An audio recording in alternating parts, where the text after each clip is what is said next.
to our pod. And by that, I mean on Wednesdays we read. I'm Hannah. I'm Laura. And we are two best friends who do a deep dive into a new book series, one book at a time. Right now, we are shiting on the Wheel of Time, and we are discussing the second half of Robert Jordan and Brando Sandoz. Sando. The Gathering Storm, Wheel of Time. But before we get into that, Laura, what are you reading, watching, and or enjoying? So I finished up The Gathering Storm, which we will talk about later. And then I also, like, for reading, I haven't been reading that much this week because I've been kind of busy. I had a lot of meetings, and then one of my goats had babies, so I've been busy with all of that. Babies, we have kids in the barn. Lots of kids. So they're tons of fun, but it's just a little more time out of my morning and evening that I could be dedicating to reading, but I'm doing more chores and stuff like that. So how dare you take care of the babies that your goats had, Laura? You should just let them, like, they're grown-ups practically. Let them take care of themselves. Yeah, actually it's amazing because animals are so, I'm trying to think of the word, not proficient, but self-sufficient. Self-sufficient. That, like, within minutes of being born, these babies were like climbing around and trying to like climb on top of me and stuff like that as I'm sitting down, and I'm like, and they want to eat within seconds, and it's just amazing to me how humans we are much longer lifespan, so it makes sense. But right, compared to animals, that we are just very helpless when we're infants, and it never ceases to amaze me, like how quickly they get up and are running around and want to eat and do all these things. I'm like, wow, we would never expect a human baby to be like, go over there and get that. Like, right? Come to me. Yeah, that's exactly. Awesome. Crawl over here real quick. Have you been able to watch anything, or I actually read volumes 1 through 4 of Heartstopper. How are those? I love them. Oh, Love them. YA awesome. Graphic novel. Alice, what is the author's name? Alice Oseman, I think it's Oseman. I'm not sure on the pronunciation, but it's a graphic novel, YA fiction, but very real topics, and it's about a love story of Nick and Charlie. They're in the UK, and there's just a lot of different queer representation, queer love, and just some very real topics that are covered. And at times your heart is breaking for the characters because of the things that they're going through and how the world is. And then at the same time, your heart breaks because there's so many just cute love moments, and you're like, oh, it's adorable at times. And then also heartbreaking for others. So it's going to be a Netflix series. So I'm excited to watch that when it comes out. I did know that. And yeah, it's really good. You should read it, Hannah. It's super quick reads. I've read 2 volumes one night and then 2 volumes the next night because they're just really quick. Kind of that's exciting. Reads. And then I watched Inventing Anna. Oh, how was on that? Netflix? Okay, typical Shondaland type show where you get like the poppy music where it's like, or it's like Inventing Anna, and then it like pops up on the wall or in a weird place every single time at the beginning of the episode. Like, everything in this story is completely true except the things that are totally made up. And you're like, come on, Shondaland, mix it up a little here. But Shonda Rhimes is amazing. Yeah. So I can't be hating on her too much, but so many of those things like that remind me of some of her other shows where I'm like, okay, this seems similar. But it's an interesting show, and it is based on a true story. I know the true story because I listened to Scam Goddess. It's one of those that I just didn't have time for. But they covered that story. So I do know like the overview of it. Very interesting. I think I don't know how I would handle if I was actually in a situation like that. I would never be in a situation like that, but I found it really hard to believe that she was able to like fool all these people. It just amazes me that she was able to do that. But and the journalist that I can't remember her name. I thought her name was, I don't know. Never mind. I can't remember her name. The journalist that was trying to cover Anna's story throughout the series, she was trying to get this point across, and she eventually got kind of sucked in by Anna and felt bad for her and was trying to help her too. Didn't think that she should even be imprisoned and things like that. Right. But the point that she was trying to get across with her story was not to like turn her into this internet sensation or anything. She was trying to prove like how easily we as a society get sucked into capitalism and things that are rich and shiny and pretty and overlook things like, oh, she does not have any money and she just stole a private jet and we let her do it. So it's, I mean, like people who do white collar crimes are so interesting. I actually interned in the white collar crime thing and for like a unit one summer. And it's very interesting to watch how people do money and like steal money. And like you and we're from like an area where there was the highest municipal. Well, there's no money, but one of the towns nearby has like one of the highest municipal fraud scandals. Yeah. Where like a lady embezzled like $30 million. It's the largest municipal fraud scandal ever. And she spent it on horses. And like people always are like, how did she do that for so long? She was spending all this money. I'm like, well, horse people just have money. Like that's what everyone thought. And so I think sometimes when you're running in these rich circles, like that's just what happens. People expect there to be debt and weird amounts of money running around. The confidence though that these people have when they do this though, like I would never have the guts to just be like, because this was the thing that Anna was constantly doing throughout the show where they'd be like, oh, your card didn't go through. She'd be like, run it again. There's a problem with your machine. Or they'd say, your wire didn't come through. And she said, the wire is coming. The money is there. And then she'd just like walk away and they'd be like, oh, okay, I guess it's going to come. And all these people around her, even like her friends and everything, they were totally convinced that she was a German heiress and that there was money there. And they're like, no, there's definitely money there. We know her. We know that her dad just cuts her off from time to time. And like, this is insane, bewildering to me. Yeah. I get it. There's like a viral TikTok sound going around that like jokes about inventing Anna, where it's like, I already sent you the money. It's a problem with the bank. It should, I don't have. There was the an money. SNL skit. The money. Yeah.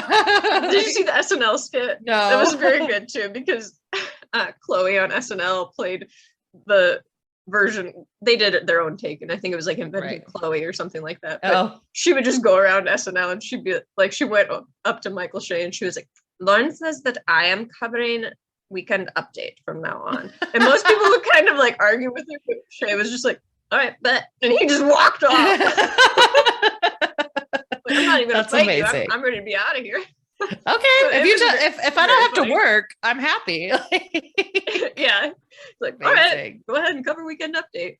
So yeah, I don't know how to feel about that show, because then there was the point that the journalist was making too, where it's like, we're targeting Anna and we're going to convict her when there's so many of these big time people that steal so much money from other people.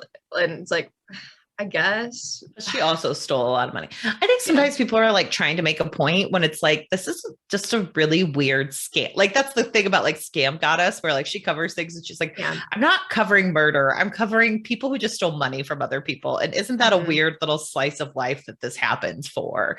And there doesn't have to be like in the bigger picture. It's like, no, the people she stole money from, she still stole money from them. Yeah. And that's not great. Like it doesn't. I'm not saying that like the people like on Wall Street or whatever, like, I don't know if that's who she was referring to, this journalist at the end of the show, but like, I'm not saying that the things that they do are right, but I'm also not saying that like that Anna should have just gotten completely off for just because other people do it. So like, okay, come on now. That's not a way to look at this.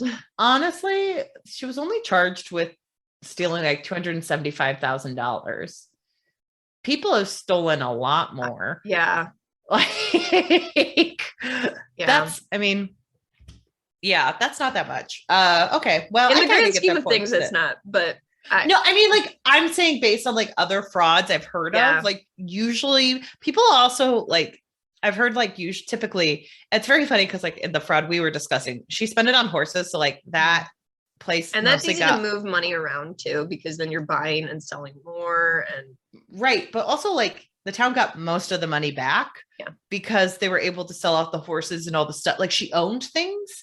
A lot of people who do like huge defraud things usually spend it on alcohol, trips, and gambling, because like there's a lot of stuff like hotel that. That's stays what where you're not doing. Exactly, where you're not going to get all that money back. And like sometimes when people fraud and like invest in stuff, like I always made the joke where I was like, listen, if I ever stole a bunch of money, I would just pay off my student loans, because then it already went to the government. They're just going to garnish my wages for a long time. Like, they're already garnishing my wages. Okay. They made a lot of money off my mind. Okay. So put a lot of thought into this, Hannah.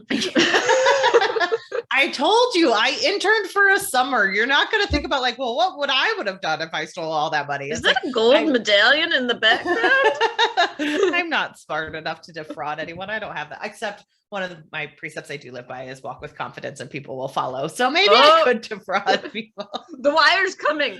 The wire's coming. I already sent you the money. It's a problem with the bank. I sent you the money. It's your card machine. Run it again. Run it again. Yeah. So also, I watched the first half of Turning Red and then we started recording. So I haven't finished it. So I know you've watched it. So don't spoil anything. Because I know you wanted to talk about it. So don't give me any spoilers, because I'm already like emotional halfway through watching this. I'm like, guys, I started crying at the end. One of my sisters was like, it was just okay. And one of my sisters felt bad. She was sitting next to me as I was sobbing. But there was just a line in it that got me, and Laura's not there yet, so I will not repeat it. But there was a line that made me think of my mom, and I just instantly started crying a ton. And I was a little disappointed with some of the film, but also what a spectacular film about girls maturing and going through puberty and dealing with your emotions too, and friendship and just like, oh gosh, and generational trauma, because lots of Disney and Pixar movies have decided to delve into that topic. They're not shying away. Nope, they're definitely not. They're doubling down on that message on how to understand your parents and why they may have screwed up some stuff, and it can not be okay and it can be okay all at once. Who would have thought they would have been that adept at that message? Okay, yeah. What else have you been watching and reading, Hannah? So I too finished The Gathering Storm, and last week was my dad's birthday, so I was home for a couple days with him. So I didn't really get a ton of time to like watch anything. And my sister was in town this weekend, or read anything, sorry. I've been reading Young Mungo by Douglas Stewart. He wrote Shuggie, Bain, which I read earlier this year. I'm about 50% of the way through it. It's very good. He writes a lot about people in like Glasgow who are growing up either in the 90s or 80s and stuff like that. I think he draws on very personal experience living with an alcoholic mother, either an absent or a deceased father.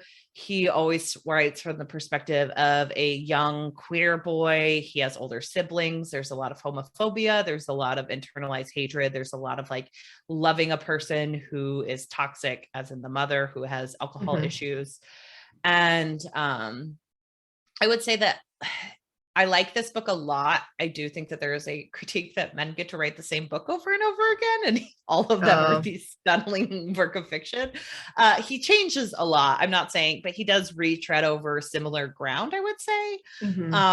And sometimes it's a little disappointing when you're reading it and you're like, well, you're such an excellent writer. Like, can you dig a little deeper and like write something different? But we'll see what I think about it when I finish it. I'm also doing homework from my therapist that she's been telling me to read a book. I'm listening to it on audiobook called The Power of Now. It's a guide to spiritual enlightenment. Because a huge issue I have is anxiety, as many do. And something I've been telling Veronica recently, and something that helps me with my anxiety and helps me with like a lot of my issues, as everyone knows, I stopped drinking 2 months ago, and I hadn't been drinking for 8 months before the pandemic started. So it's like a big way I deal with anxiety is I think about things as like future Hannah problems. And a lot of this is kind of showing you that like, that's just what you're trying to do when you're enlightened, you're living in the now and you're living in the here, and like future issues are not issues because they're not here yet. So why worry about them? And like, it's all about like, your body is not who you are. Yourself is who you are. And we cannot like understand that really. It's very spiritual. It talks about like relationships with God, whatever God means to you. It talks about the Buddha. It talks about like just self-enlightenment and being aware of yourself outside of your body, and then aware of your body as it stands in the world. And that's stuff I've been thinking of a lot recently, just with not drinking anymore and thinking about things like wanting to drink, like having cravings, and how cravings aren't real. They're just like a little piece that you have to sit with and let pass. And it's been very healing and very good for my overall journey to be a little bit better recently, because I was just talking to Laura about this. I'm cleaning my apartment today, and I kind of realized how depressed I've been for the past couple of years, and how much I've moved forward from that, and how I'm like on a journey to be better. And like, I am part of like recovery groups that it's more about building a life that you don't need alcohol or other things from. You just need to be okay with who you are. And I am someone who is very okay with myself a lot of the times. And then in very toxic ways, I'm not fine with myself. And I think a lot of people are similarly situated. I think we all go through ups and downs like that, where we're like, I'm really happy with where I'm at right now. And then sometimes you'll just have a triggering event or something triggering happen, and you're like, okay, well, this kind of is not where I want to be. I'm not doing too hot. So I think it happens to everyone, but just maybe at different levels. And yeah, I agree. And so this book has been helpful to kind of put a lot of stuff my therapist has been telling me for years into context, because she's always like, just listen to this. I listen to it all the time. It helps to kind of just sit with things and to just be present in yourself and kind of be mindful and helpful. I'm learning a lot of different things. I like to visualize things as a muscle, because I like to run and work out. And when you're building muscles, you don't have strong muscles the first day. You have to work at that. And I think that that's helpful in many things in life, including things like meditation or being present in your own body and letting that be okay. It's present all about practice and developing skills and habits and muscles, and letting go of what you can't control. Yeah. So that is I saw this cool thing on Instagram, and I can't remember who shared it, but it was this technique that people have for worrying, where they say to schedule a time during your day or your week or whatever, where you're like, okay, from 3 to 3:30 on Monday, I'm going to worry. And that's the time that I'm going to set aside where I can like worry about all these things or whatever, or look up this or look up that or whatever you're centering your worrying around.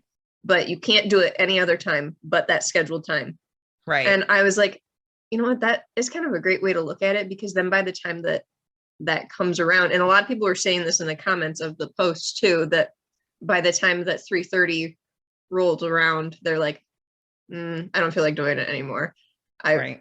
You get to that point and you're like, this seems like it's not that big of a deal if I'm going to schedule it in, you know?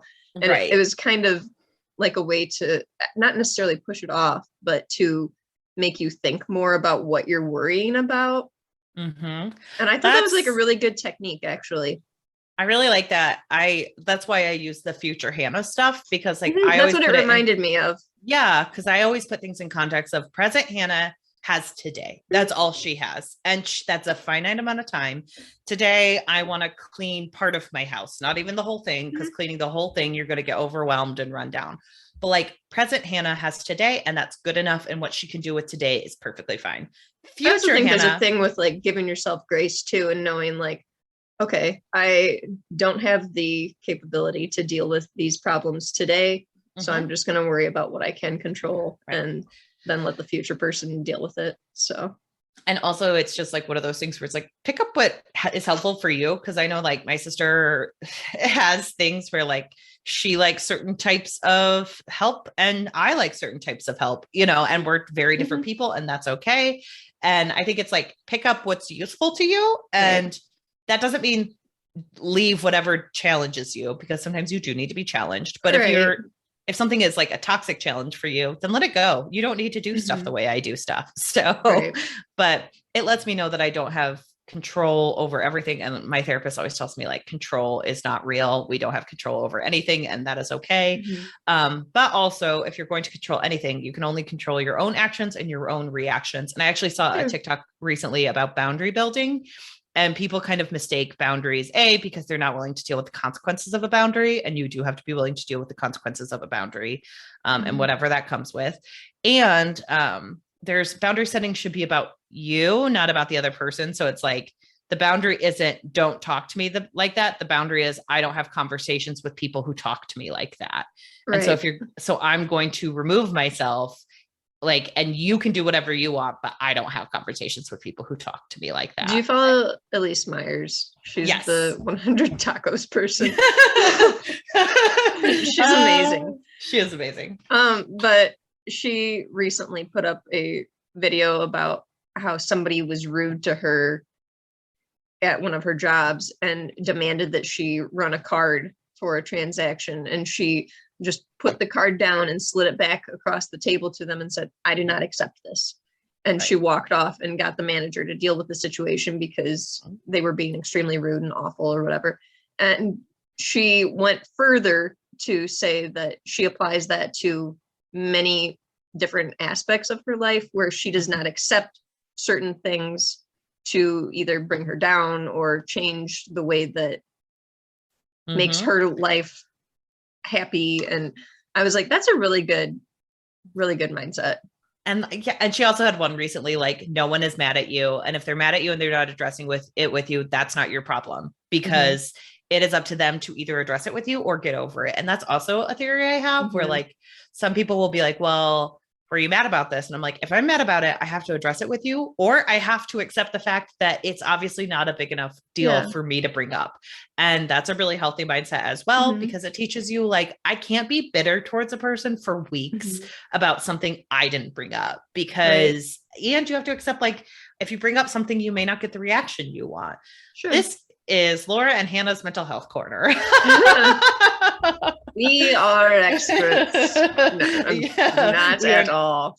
My expertise is, let's see, I've been in therapy since I was 16, and with the same therapist since I was 18. So it's very specific to what works for Hannah. I think we just talk about, like, what things we relate to specifically, and things that we think are maybe helpful to us that could be to others. So I don't take any of this as medical advice. Neither one of us are mental health professionals. An actual professional if you are needing help. Hannah's just done a lot of work on herself, and she's very open about it. And Laura and Hannah have two different personalities, so sometimes they forget stuff with different things. But then my sister was here this weekend. We did watch Turning Red. We also watched I Want You Back with on Amazon Prime. Yeah, I watched that a couple weeks ago. Good. It was cute. I really liked it. It's my kind of rom-com. Charlie Day, right?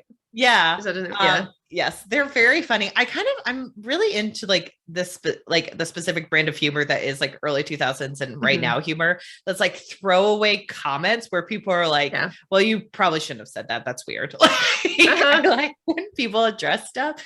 And I really liked that. I thought it was realistic. I knew all the different plot points that were coming, obviously, which was also very predictable, but at the same time, I loved it because it was just kind of like, it made me think of, like, the old style romantic comedies. And then there was just funny moments about it too, where, like, I loved Jenny Slate's musical number where she sang Suddenly Seymour.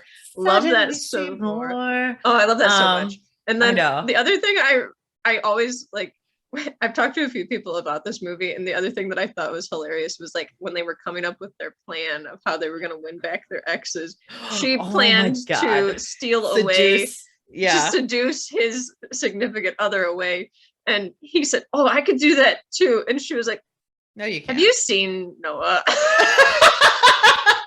I mean, it's Scott Eastwood. He's a very attractive man. So she's like, maybe you two should become. He's like, well, maybe we can become friends. He's like, that's more realistic. That's like, the lady yeah.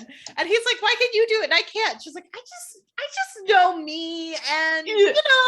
like, I also love after the more she's watching the play, she cuts to her. She goes, I mean, I was better than that.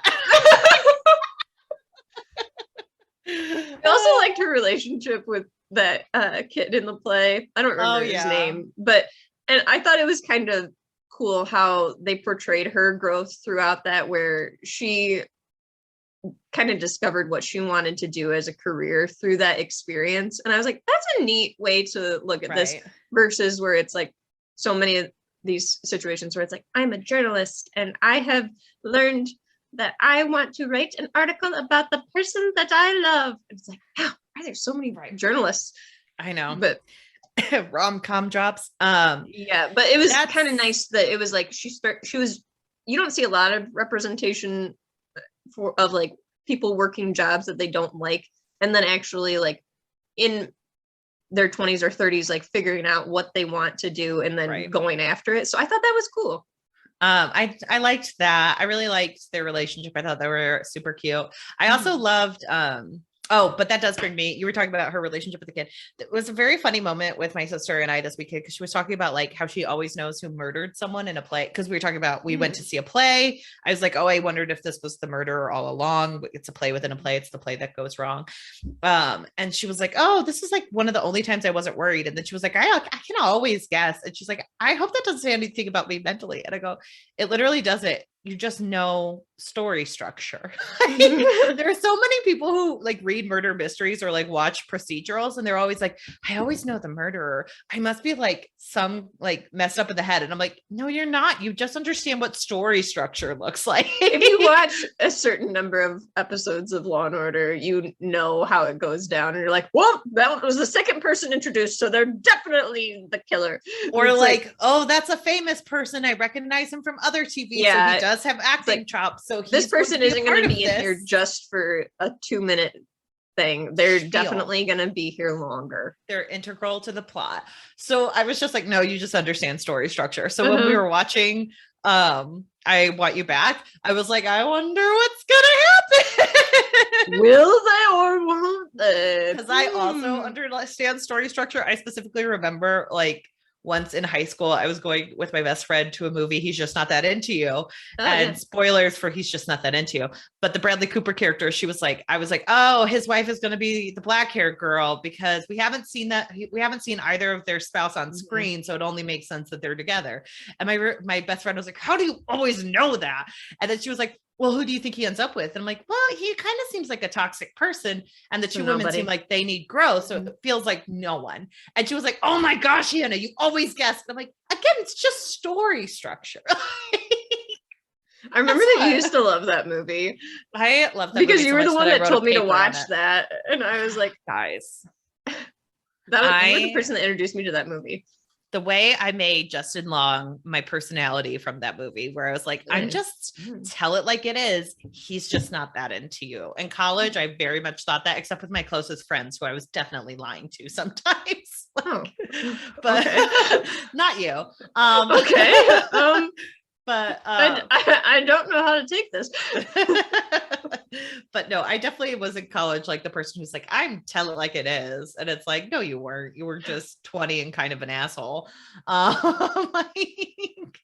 But I loved that movie so much. I wanted to write a paper on it because I felt like you could delve into the details of the structure of it and how it pertained to white feminism in the moment. And if you want to hear more on that, listen to the Bechdel Cast episode. I was going to say, because Hannah, no need to write a paper because there's an excellent deep dive into He's Just Not Into You on the Bechdel Cast. No, but I also Durante and Jamie Loftus critiqued the artwork that they used for like the Jennifer Aniston character, because it was all like new age, more. How many times have you seen this movie? I've seen it so many times. I always remember I was like, I'm the Justin Long character, and Bobby was like, I'm the two women who was like, if he said that to you, you better get yourself some fried chicken because you've just been dumped.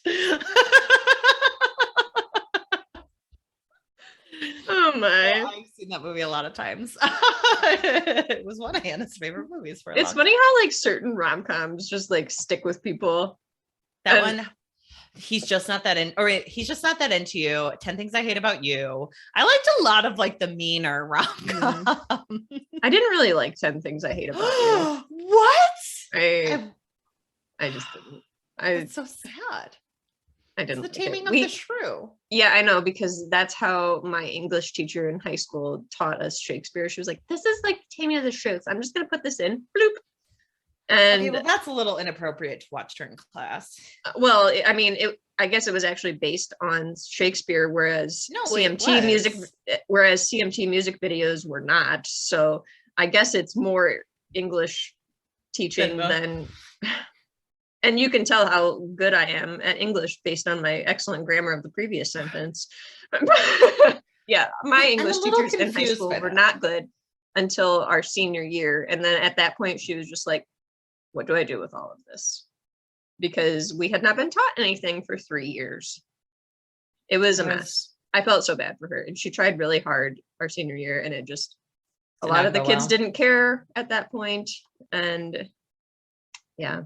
Felt bad but yeah, I did not like 10 Things I Hate About You. That one was not one that really I grew up me. I know a lot of people love that one. I grew up watching that movie, so the hold on my heart that Patrick had was unreal. And I remember when I was little, because I watched it when I was very young, to the point where like there's a scene where he gets a cartoon dick drawn on his face, and he's like, I have a dick on my face, don't I? And I literally asked one of my sisters what a dick was. That's how young I was when I was watching that movie. And for a while, I was young enough that during that scene, my mom made me close my eyes because she thought it was too graphic for a little girl to watch a cartoon dick be drawn on the face. So if you guys want to know how Hannah was raised, I was the oops baby who my parents' structure on watching television that was inappropriate was Hannah, shut your eyes for a while. I feel like that's kind of just a thing though, like when you're a younger sibling. They're not going to kick me out just because like there's a 13-year-old, a 15-year-old, and an 11-year-old in the room, and I'm sitting there and I'm like, I'm 5. Like, you know, it just doesn't work like that. Yeah, I think that's just a thing where it's just like they're just older, so they're going to be like, oh, you're going to have to consume this a little bit early. Right. But anyways, should we dive in? Yeah, let's finish up this book. All right. So we come in with Min and Avienda, and Min's walking up toward Avienda is like, ugh, I just don't like her. Can I mention just quickly, didn't we think we were over this when they all bonded him, that they were like, we can all share him and we're all going to be okay with it? And then in this chapter, they were like, we're not okay with it. Okay. Well, not with these two. Like, I feel like they all accepted it where they're like, well, we're going to have to share him. But I do get where it's like, well, Avienda's so like, she's Aiel, so she's going to be a little bit weird about this, where she's like, well, I accepted Elaine as my sister, but I really don't know this bitch. Like, we got drunk together once. Like Avienda's culture, like they have multiple spouses. They do have multiple spouses, but it's always based on women accepting it. Like, it's always like, I have to get approval from his wife for us to be sister wives. And you never get like approval from the man. It's not based on who the man wants to marry. It's based on who the women agree to be married to. I guess I just thought that they had kind of agreed to it, and that if anything, her culture would be the most accepting of that. Well, I mean, because she has like a little background in. I mean, they all agreed to bond him, but she didn't agree that like they were going to be all married together. They were going to be like, I feel like that's a different structure. It made sense to me, but I understand what you're saying. I guess I'm just a little confused. Weird. I mean, Brando Sando backtracks on some things and just shoots forward 3 years into the future on some of these characters and their character growth. So, and this is kind of one of them where I'm like, this seemed like you kind of backpedaled on this, and I do feel confused. I do feel like he's like, Jordan didn't write this well enough. We don't know. We don't understand. So I'm just he definitely didn't write it well enough. Right. And he's like, so I'm just going to fix it. And so this is him trying to fix it. But I do get where you're like, we retread. I'm done with this story. And that, I do think that's a problem is we've read 12 books of this by now. So certain things I'm like, I'm kind of done hearing about this. I don't care anymore. And then it's like, oh, he's trying to fix it. But I've already moved past it. Because there's certain things. Like, and that's where I'm at with a lot of this, where it's like, and that's the best way to describe it, where it's like, I've kind of moved on from this. I thought we were done. It's but like now he's like, I need to clean this up a little because it doesn't make sense. That's because a lot of times with Avienda and Min, a lot of their personality traits, I was like, I don't care because I've already written them off. Like I've already done it. So I don't know why you're telling me all this. So I do get what you're saying. But anyway, they're chatting and Avienda is moving water drop by drop. And then keep going. Min is like, are you going to challenge me because I'm with Rand? And she's like, no, you hold no toe towards you. And I would not fight someone like you because you're defenseless. And Min's like, I'm not defenseless. Look at me dance with my daggers. And Avienda is like, oh, you play with your daggers like, she thinks in her head like, she plays with her daggers like Tom does, and like it's so stupid. If you're gonna use a dagger, it's to kill people, it's not to show off fancy tricks. But if you're like good at throwing daggers and can do fancy tricks, I mean, it's definitely useful. But I don't know anything. Okay, I think it's like it's show and not action. Again, it's like the Robert Jordan of it all. It's like, have no technique, just start throwing. Right. It's just like, well, I think you can have technique, but I think it's like, if you're just like waving your hands and like the daggers going in and out of your fingers, it's like, who is that for? Who is that for? It's a magic trick. It's one of my illusions. My illusions, Avienda. My illusions. My illusions, Luz Theron. And so then Min is like, why are you being punished? And Avienda's like, I'm so sick of this. And she goes up to the wise ones. She's like, what do I have toe for? And they're like, you had toe until you asked the question, because even though we're a society built on never asking why you have toe, you have to question us. Like, what? Wise ones have to be wise enough to ask a question. As I was reading this, I was like, are you kidding me? Why did we have to listen to all this crap about how she's being punished and has to drip water drip by drip, which is so hard? And then it's like, all you had to do was ask a question and then you could have been done with it. Like, what? This is a huge critique I have for Sanderson's writing. And like, it comes a couple of times in the book where he will build up to something and then meaningless. It's meaningless. Chapters preparing for a battle that does not happen, and I'm like, why did I have to read preparation? And it's like to show the sacrifice and like you understand why it's happening, but it happens like 2 chapters after it didn't happen, and I'm like, I was so annoyed that the thing didn't happen that we built up to, that I didn't care about why we got there, honestly. Like, you could have just gotten over this and I wouldn't have cared. I either want to see the action that we built up for, or you explain it better in the first place on why it's important immediately. Because by the time I got to it, I was like, I guess there was a point to the plot, but also like, I'm so angry at you right now. I can't get over it. So agreed. That is a new Sanderson thing that I've noticed. But anyway, so they're like, haha, you needed to be wise enough to ask us a question. And now you have, and you are the wisest of them all because you fought it the most, obviously. And then I'm like, I'm the stupidest of us all because I had to listen to this crap for hours. And then they're like, here, you will go to Meridian to go through the glass columns and you will travel. You can get your clothes on this time, don't worry. Jordan had a little bit too much women getting naked, so we're gonna fix that. It's like Brandon Sanderson's like writing this out and he's like, oh yeah, she's go through there naked. Don't worry, Avienda, that won't be necessary. You can have your clothes on this time. The naked thing was just a one-time thing. It's just a one. It's when you aren't wise yet and you're stupid enough to go through there naked. Now. And then we cut on over to the Rebel Aes Sedai camp when like, oh God. It's Ramonda. She's like interviewing Shiriam. Not Shiriam. What's her name?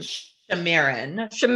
Gosh, and Shamaran is like, I escaped Tarvalon because they put me down to a novice, and like they're like, no, don't worry, you're an Aes Sedai. Elida is insane. And they're like, how did you do this? And she's like, I was able to go through this door by the water. There's a secret passage that no one knew about, and then all of a sudden it's like bubble of evil.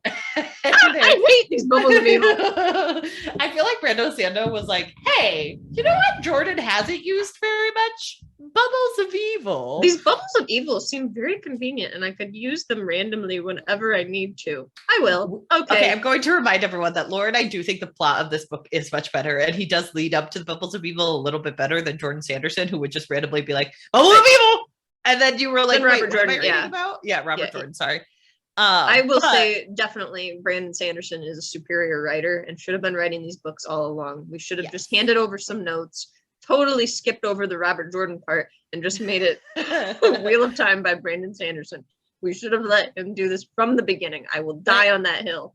It is funny to watch him just write about random bubbles of evil where it's like, oh my God, insects. Yeah.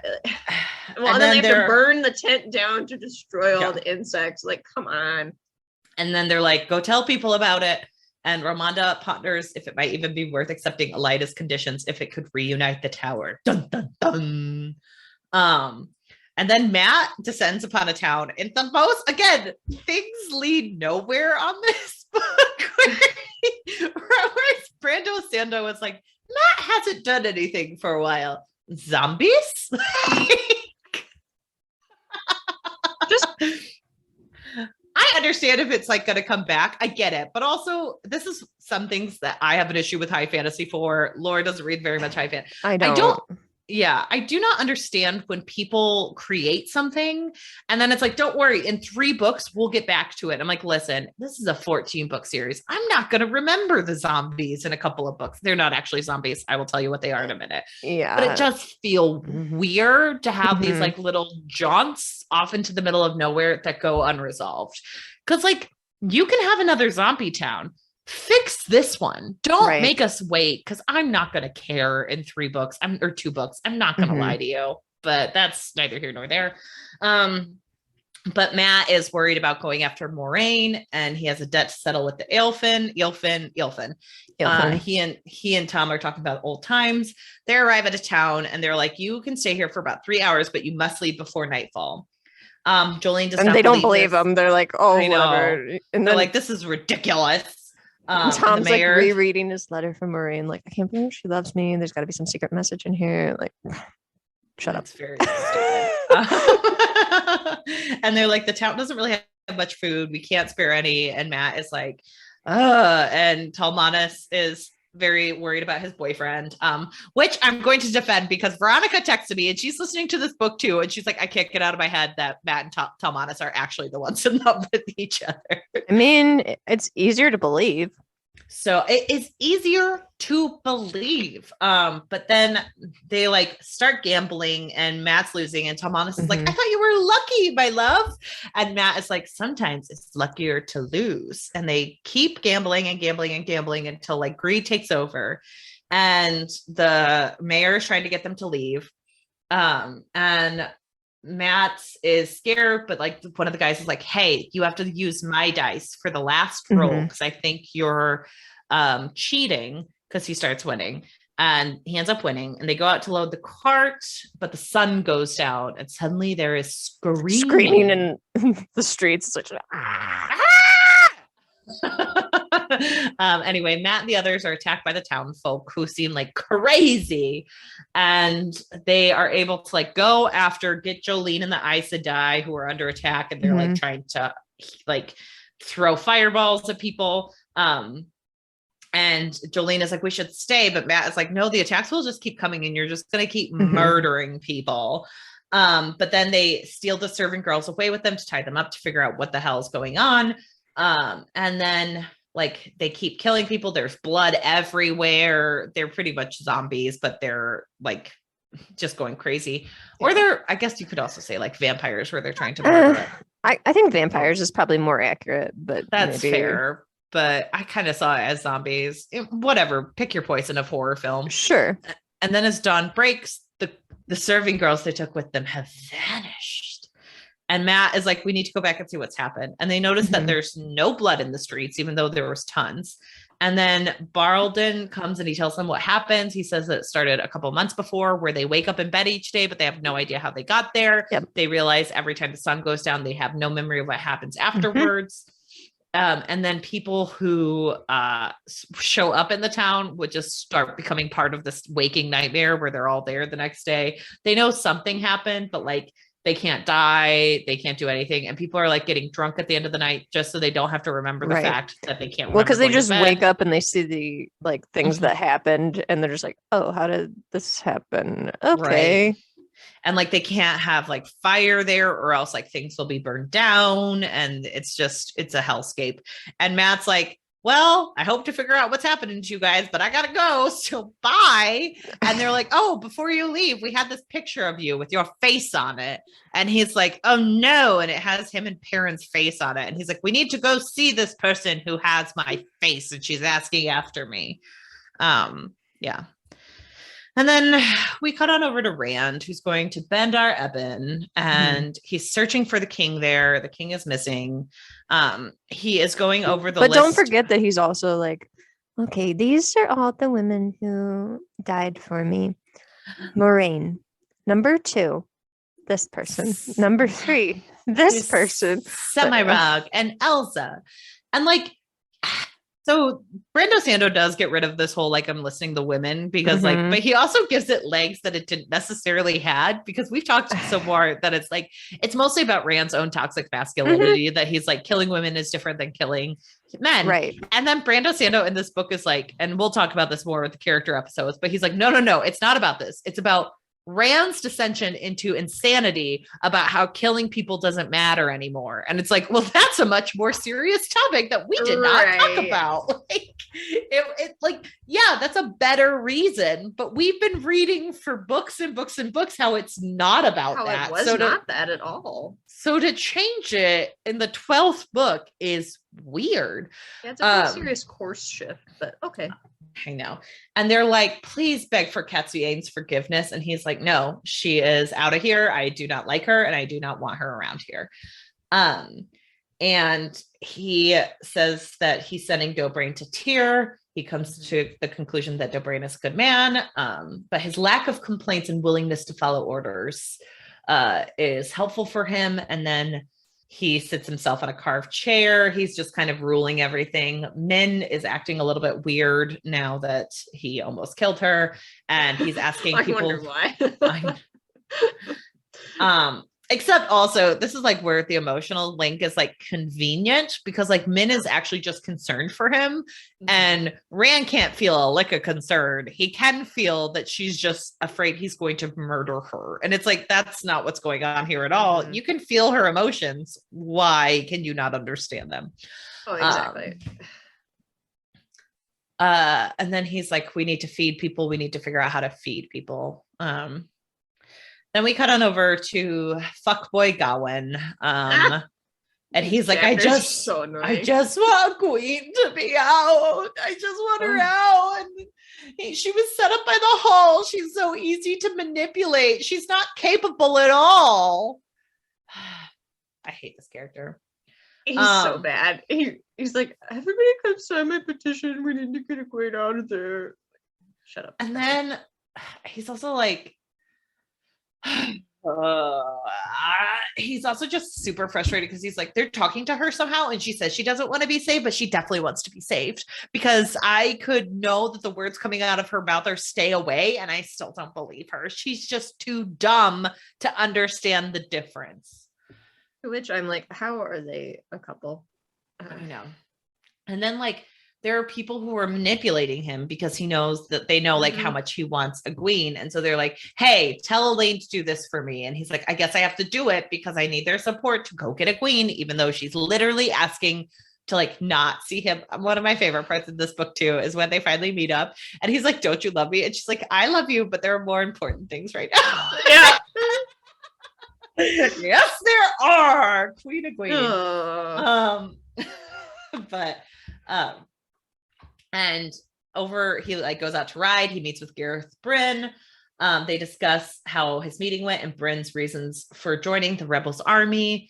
They argue over it because like, it's like, Gawain, you went with the younglings. You didn't understand what was going on. I assessed the situation and I went with Egwene. And he's like, you were in the wrong, even though I defected and had similar issues with the younglings. Like, it's so dumb. Every time we would have his perspective, I'm just like, no. I know. No.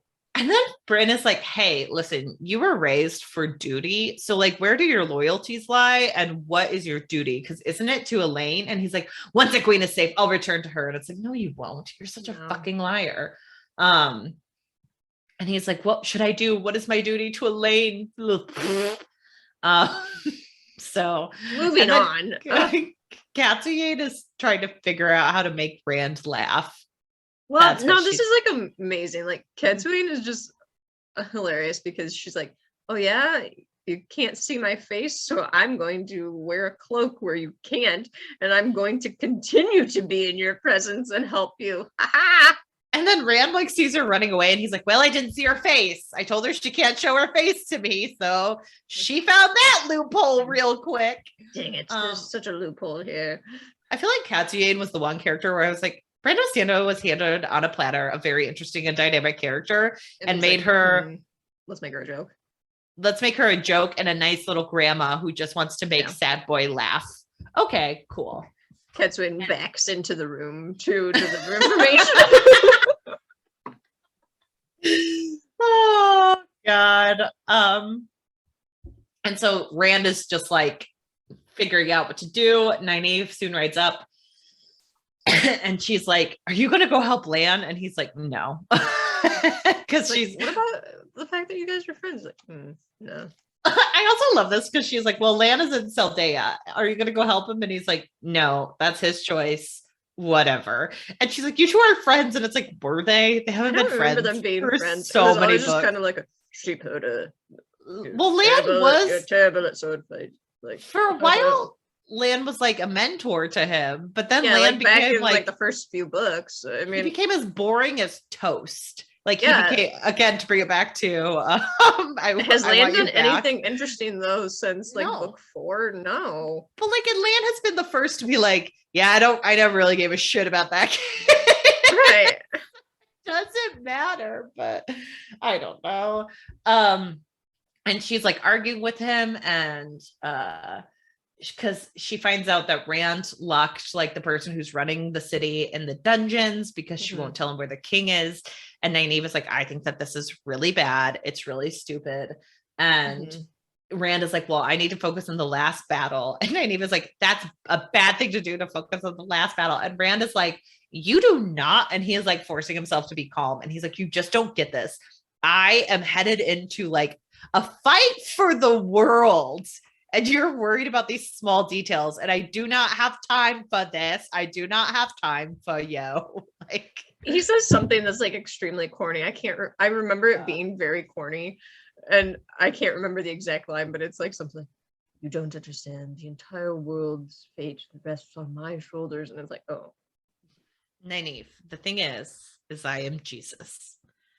And Jesus cannot worry about these people. He is busy doing bigger things. Okay, thank you. Now get out. And so Nynaeve like is going. It's such a random thing. She's like trying to talk to Katsuye about Rand. She's trying to decide. Like she's like, Nynaeve in like the least Nynaeve thing ever. It's like Rand is so different now. I have to convince him he can trust me.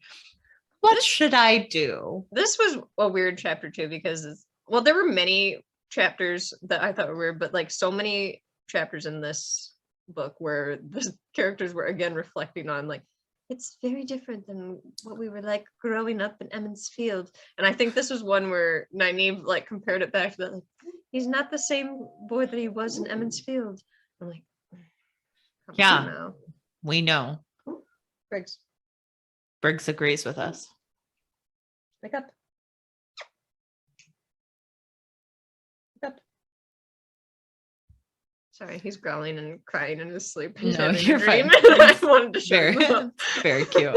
But anyway, she heals the child and she's like, oh, why did you not bring them to the Aes Sedai? I know you're afraid of channeling, but come on, people. And then also at the most growth of Nynaeve, she's like, I understand now that my herbs didn't really help, but they can serve a purpose. And it's like, thank you for that, Nynaeve. Thank you for that own character growth. Holistic medicine is important too. don't totally rule it out. She didn't rule it out. She's still using it, but she's using it in the most like, I've changed in the last 100 pages. And so then she decides she's a combination of holistic and modern medicine. And then she goes to talk to the docent because she's like, I'm going to go figure out what's going on, figure out where this king is. And then Rand will trust me. And so she makes the soldiers take her to like this place. She's like, where is it? And they're like, there's a trap door. And they go down to a dungeon where she's like horrified at how this person is being treated. But she also realizes that the person has been poisoned. She heals them and she proceeds to ask the jailers about how a messenger died. She believes the jailers claim he died naturally. Yeah, they're like, oh, it was natural. Like, I know. No, definitely poisoned. It was a messenger who was like taking like announcements back and forth between people. Yeah. And she's like, well, who prepared this prisoner's food? And she finds out that it was an apprentice. So they rush out to the street, finding him held. Something like that, right? Curb. Kermie.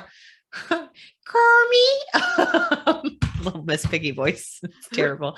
But Curb is caught by men. And it's like, they're like, he escaped. And then she runs outside and men are like, we grabbed him for you. And it's like, this didn't need to happen. Like, how convenient.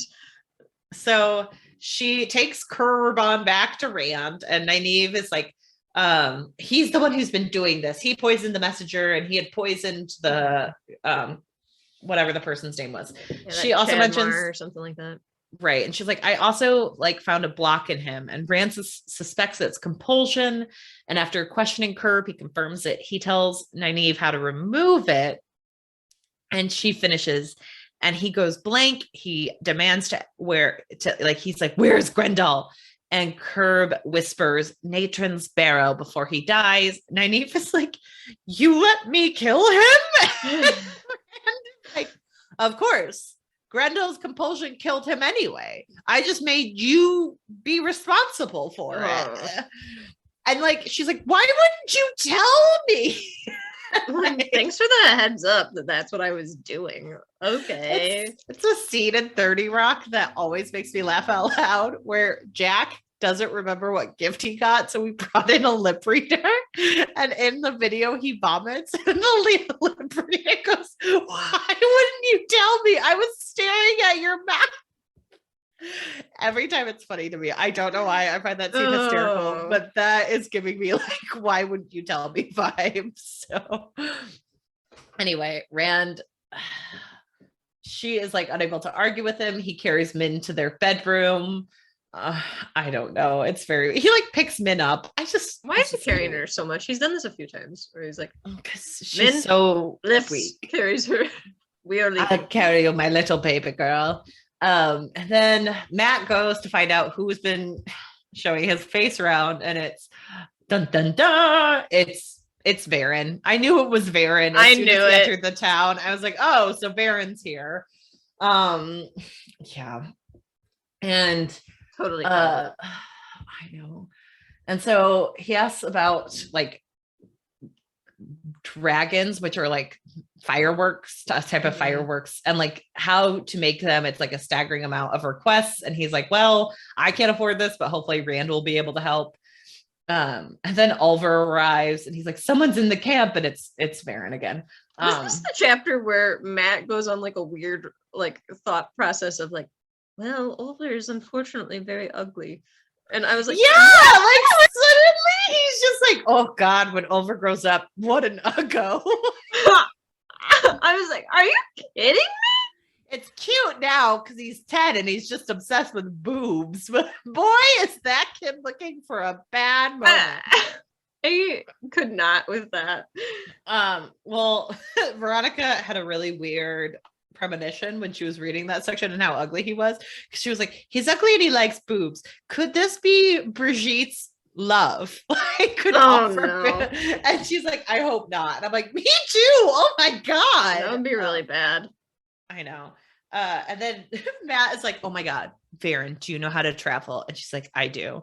And he's like, okay, can you get us to Andor? And she's like, I could, but you have to do some stuff for me. And she makes him agree. I forget what he agrees to. Well, doesn't he agree to? He agrees to carry something for her, and she's like, but don't open it.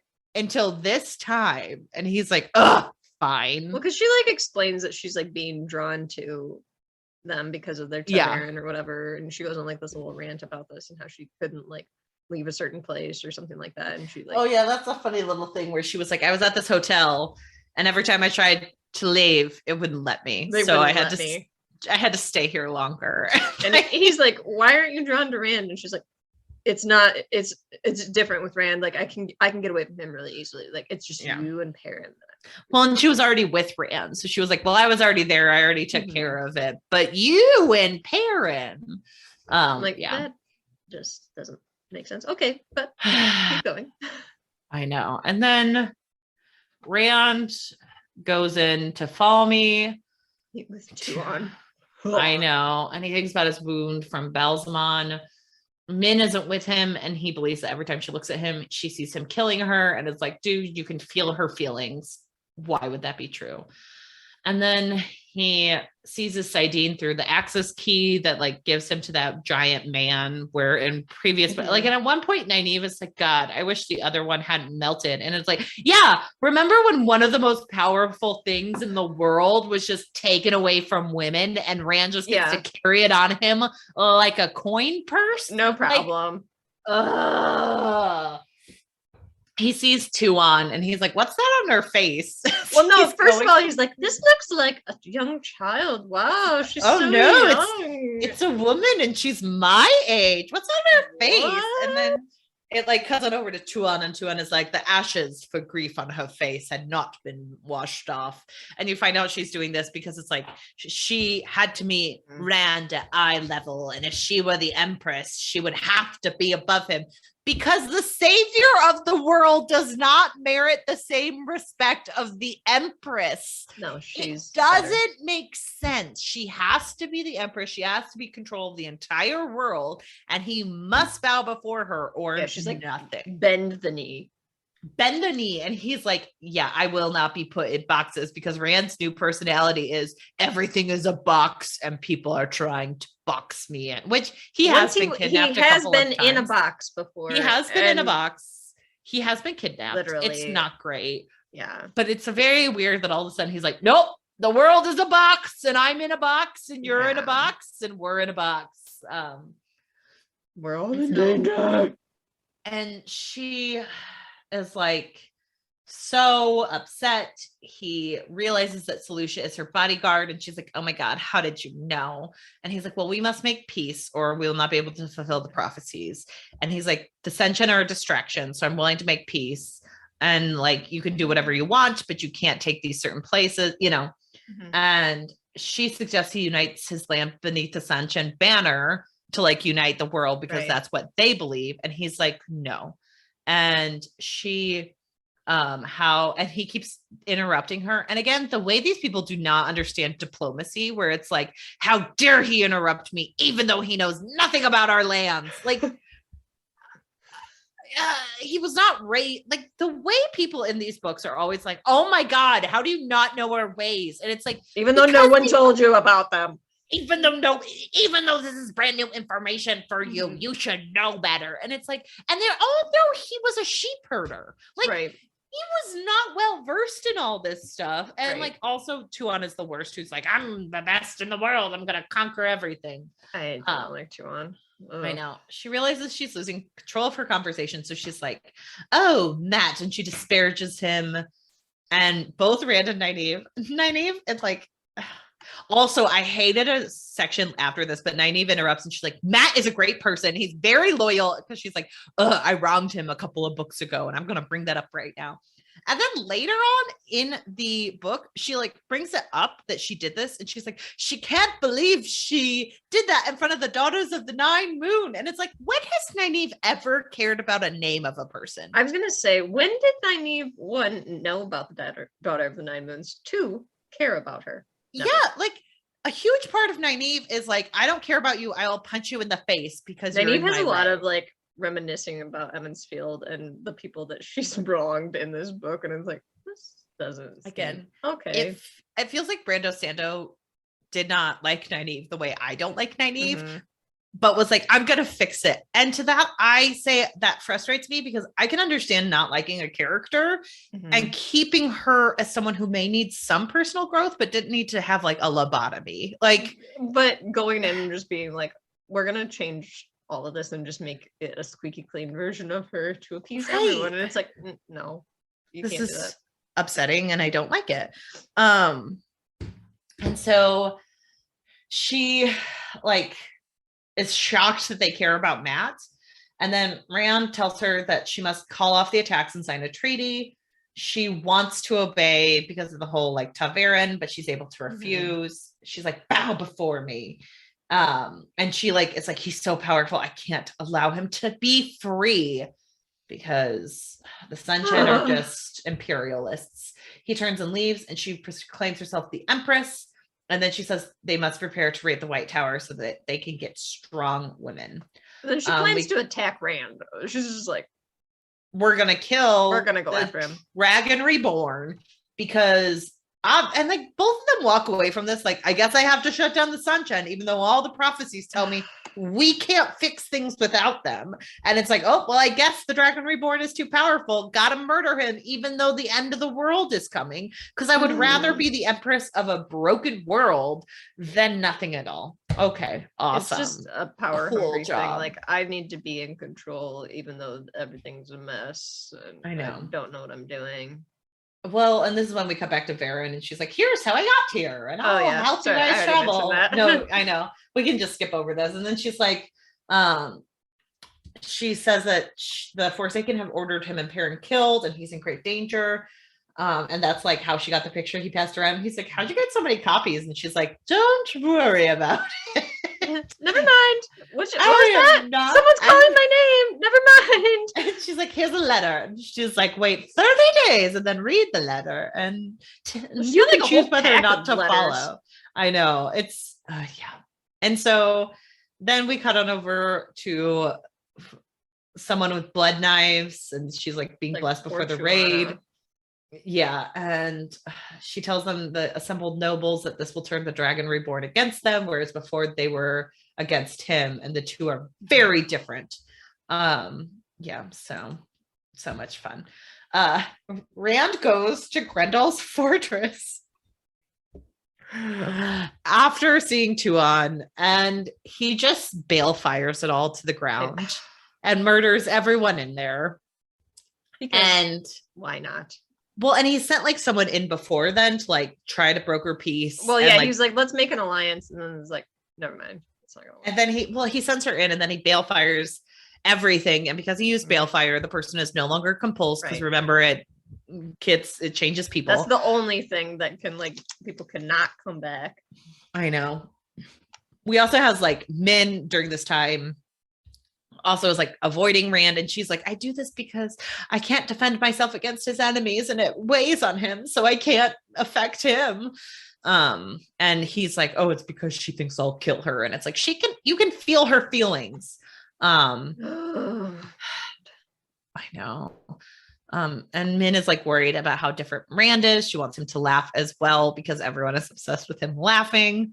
And like Min and Nynaeve, after the whole balefire experience, are talking to each other. They're really worried about Rand because they think he's gone too far. Because like Rand, I mean, here's the problem. It's like, in context of this book, a lot of it doesn't make sense because this is supposed to be a sign that Rand is losing it, but also Rand isn't wrong.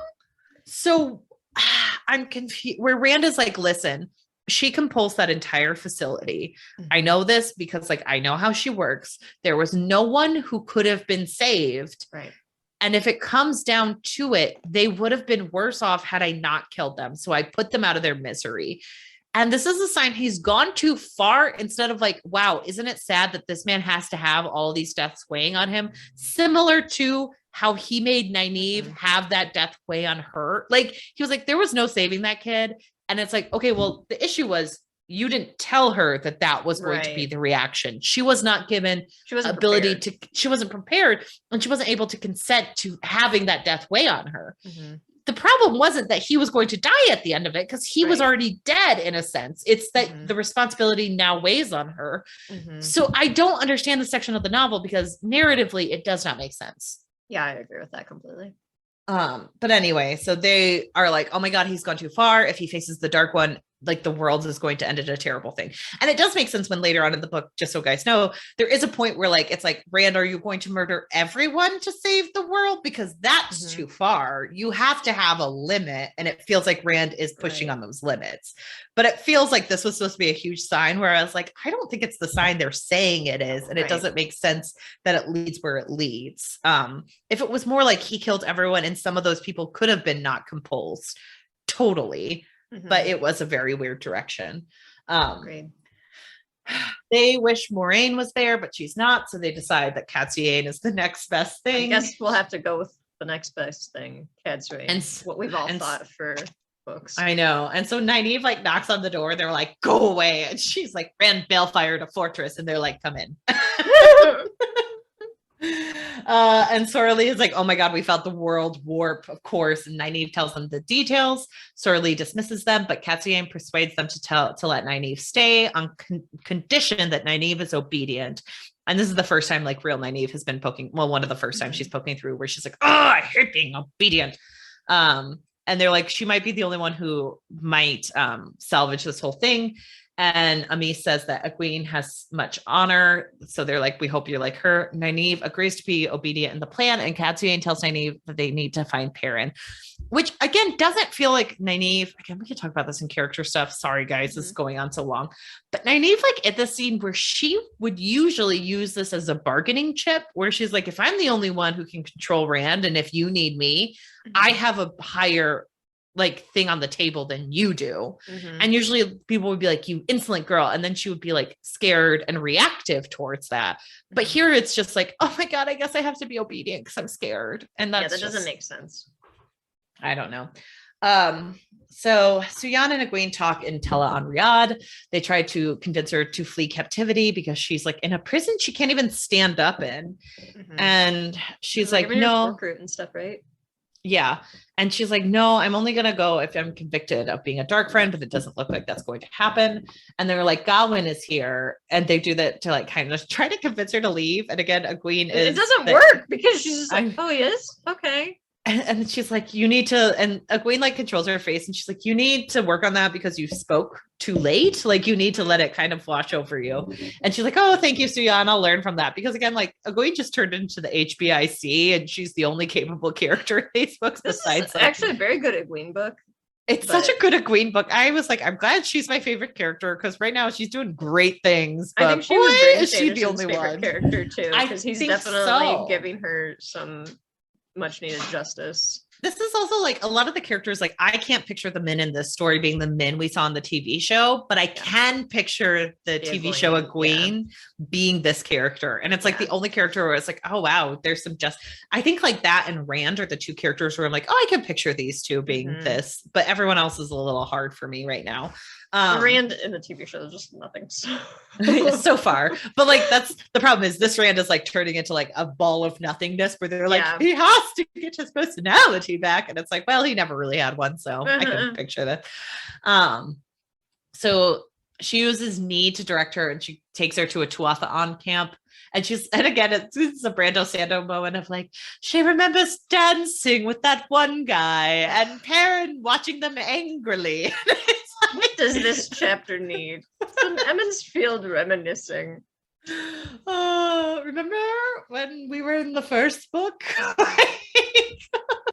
Remember back to that happy time where what a happy time. Thought about Emmonsfield all the time and constantly would say, it was so long ago when Rand and I thought that we would be together. It also is like, she's like, I guess I'm going to bond Gawain. He's so handsome, but different than Galad, who's pretty, but not handsome. I'll admit, the only reason I was going to be green was because of Gawain. And then she is awoken. They tell her that Elida has decided to punish the ones manipulating Egwene, but not Egwene because she's not a dark friend. So they took Sylviana and they stripped her of her Mistress of Novices and they gave it to a Red Aja. Egwene thinks that this will be another blow to the morale of the tower. Katarine, the mistress of Novice, leaves and Egwene is taken to the novice quarters again, but they are interrupted by Saren, who stares down the person and the other Red. Saren tells her that the Red are not taking Egwene's release well and see it as a failure of Elaida. And Silviana was arrested after demanding that Egwene be released, and Elaida deposed, and that Elaida ordered her stilled and executed. The hall has not made a decision yet. Egwene's like, we must prevent it. And she's like, if that happens, the Red Asha will crumble. And she's like, we can't afford to lose them. They're useful. Because again, Egwene is the only one who's helpful. Mm-hmm. And they're also like, the Reds are like, we gotta go. And Egwene is like, okay, but like, just give me my 4 crew and you guys can go do whatever you need to do and talk to the Red Asha because this is getting serious. And she like downs it. And then she goes to her cell when she opens the door and Bain is there. It's Bain. And Laura's suspiciousness has been confirmed because boom, I was right. Did you know a spoiler? Because someone asked, they were like, oh. I knew that she was fishy back in the Great Hunt because I was like, there's no way she just showed up here. There's no way. She's definitely a dark friend. So then I also did stumble upon a spoiler in when we were like doing book 4, and it confirmed my suspicion that she was a dark friend. But I did call it before I knew the spoiler. So I have known the spoiler for several books now, but I did call it that she was a dark friend before I read the spoiler. But I didn't know that it was like this stupid of a reason, honestly, where it's like, I became a dark friend so I could be a spy for both sides. Like, no!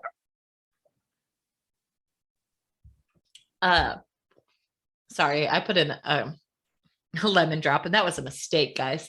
Egwene tells Bain, she's like, I never trusted you. And Bain is like, you were right, because I am Black Asha. No one would ever suspect a measly brown. And she's like, we're so studious, even though I was in everyone else's business. No one would ever suspect a nosy nerd. The best spies are the nosy nerds. But yeah, basically she just like, that was a mistake. They were gonna kill me, and I know most people would be like, fine, just go ahead and kill me, but I just couldn't do it. So I decided to become a Black Asha spy. And I thought, you know what? I could make this useful. I'll study them and be a spy. And here are all my notes. And it's a binding that can be a hidden diary because apparently someone wanted to hide books, but only books. Can we backpedal a minute though? The way that she revealed that she was a dark friend was that she lied and said, by the way, that dress that you're wearing, Queen, is green. And she was like, shut up. No, it's not green. And then she was like, wait a minute, you can lie. Also, the lying in these books where it's like, where up until this point, it's always to lie about. Well, it's also been like, okay, yeah, they're not allowed to lie, but they're allowed to manipulate the truth. And sometimes they're allowed to like mistakenly say something off. But like, it's slowly morphed into like, once you've sworn on the oath rod, you can't even say something on accident that is not true. It's impossible to say anything that just isn't true based on what you know. Right. That's just how it is. Okay. Like you can't say it. It can't be a moment where she's like, by the way, Egwene, that dress is green. And Egwene's like, well, I guess I thought it was more of a teal, but wait a minute. It's Black Asha. You lied. Well, and also she's like, how are you able to do this? And Bain is like, well, I found a loophole, and on the hour of my death, I am allowed to tell the truth again and reveal all my secrets. Dark One's oaths are extremely specific. I wonder if the Dark One knows of such things, or if he doesn't. I sent my warder home with his poison so he can just drink them. It's poison. You wouldn't want it. And then she like is like, oh my God. And she's like, here's my life's work in these 2 books. And then she's like, oh my God. Katarine, Alviarn, and Shiriam, they're all dark friends. And there are over 200 obviously, including 5 sitters, 2 in the rebel camp and 3 in the tower, all of whom voted to depose Suyan. Nicola comes in with food and she's like, Nicola is What is Nicola? Nicola was like the most useless character until like all of a sudden Egwene was there, and all of a sudden Nicola is very capable and not a huge brat who tried to like blackmail a bunch of people. But also very annoying in this book. I know. I also love it because she like brings food and she's like, "This is for Varen, don't touch it." And like Egwene is hiding the fact that Varen is dead, which is already very weird to just be sitting with a dead body for that long. And how they just don't know. Like, yeah, they're all just like, "But she's sleeping." You were asleep. And then well, because she tells her, she's like, actually, she's dead and she's Black Aja. And Nicola's like, what? And then she like Egwene fishes in the soup and she finds a violin and it says wait. And it's Maidani, she tells. She doesn't tell Nicola. Oh yeah, that's sleeping. Yeah. Okay. Maidani visits and she's like, I get to visit. She has fork root. And Egwene is like, listen, she is poisoned and she was a dark friend. A dark friend poisoned her, because you can't lie if it's just like a version of the truth. And she's like, a dark friend poisoned her. And she gave me all these dark friends. She was that dark friend. I know, but I'm not going to say that out loud. And so Maidani tells her that the hall censured Elida and told her that things could not continue as they were. Well, she was given penance, and some have called for more, but according to one of them, it was Egwene's insistence that the reds not fall that saved her. So it's like, well, Egwene is kind of in power now. And then she's like, hey, Alviarin is Black Asha, and that you guys should test her with the oath rod. And so Maidani tells her that they removed the fourth oath, and she's like, oh, thank God. And then she is like, hey, teach me how to do a set of complex weaves to distract the Red Aja out there. And then they travel to dispose of Varen's body. So nice. Egwene enters Tela on Riyadh and wonders about Shiriam and what she has plotted. Suyan arrives and Egwene tells her about all the Black Aja and that they should be watched, but nothing else should be done at this moment. And then all of a sudden she feels herself being pulled out of a dream. And Nicola is like, the tower is under attack. It's Tarmangaden. And Egwene is like, no, it's the Sunshine. And she's like feeling the trickle on her neck. I also do like this where like all of a sudden Egwene was like, I actually can still feel a little pinch of guilt over like betraying my like Adom person. Yeah. And I was like, oh, it's nice that like they remind you that that kind of sticks with you. Right. And so Suyan awakens and she's like, oh my God, Egwene must be in danger. Yes, we have to save Egwene. And he's just sitting over there, like watching her sleep. Like, how do you know? I love you. I've been sitting over in this dark corner watching you sleep. I know. And one of them like runs in and they're like, there's trouble in the city. Got trouble with a capital T. P that stands for cool. That stands for cool. Trouble right here in River City. We got trouble right here. And then Suyana's like, oh my God, it's the Sunshine. And she's like, I know we're not supposed to save Egwene, but let's go save Egwene. And he's like, she doesn't want to be rescued. And she's like, I don't really care. And he's kind of like, the only way I'll do it is if you give me two things. And she's like, what's one? And he's like, bond me as your warder. And she's like, okay. And so she bonds him and she's like, oh my God, he loves me. And they go out, they also like grab Gawain and he's like, yeah, let's go get her. And they're all getting ready. And Egwene is like running everywhere with Nicola. She's got a bunch of novices. She starts getting novices and she teaches them how to link really quickly because she's like, listen, I only got fork root in me, so I need to take all your powers and push them through Here's me. the thing. I'm very skilled. You're not. Give me your power so I can use it. Well, and she travels to where all the Tara Angreal are and she takes the fluted wand, Sa Angreal, which is like super good, and she starts fighting. And then Adalorna is running through the tower to escape Sunchen. She's been fighting, but like Sunshine are really coming in strong. She encounters more Sunshine and is eventually shielded and captured with the Soldom. And they're like, your name will be Sibby. Because again, they immediately have to collar them and be like, I'm going to call you Whiskey. You're my new little puppy. Your name is Fluffy. Not like, hey, guess what? I can still control you even if I haven't named you yet. It's just like a fun little exercise for us to bond. And then all of a sudden, Adalorna's collar is unfastened and the person is enveloped in flame, killing her. The other Damani try to wave shields, but they're released from their bonds before the weaves are complete, and their Suldam are dispatched with fire and lightning, and it's Egwene with the novices. And Egwene kills some of the flying Torakan with weaves of fire.